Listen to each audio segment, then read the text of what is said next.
I am in West Science. I have one of the screens, and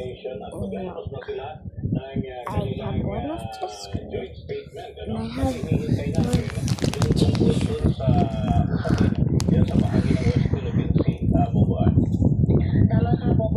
I'm a big fan of Hello Kitty and my mom.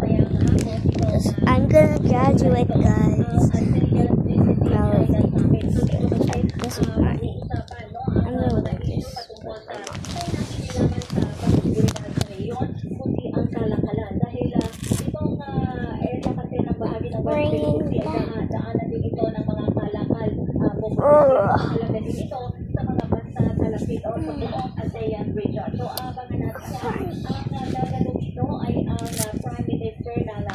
Republic of China. So abangan natin yan at alauna, mga bandang alas 12 ng 12:42 mamaya, magkakaroon na ng meet and greet at tatanggapin na ng Malaysian government itong Prime Minister ng People's Republic of China. So pagkatapos ng pumulinis, ang pinakabuling aktibidad naman ng Pangulo ay itong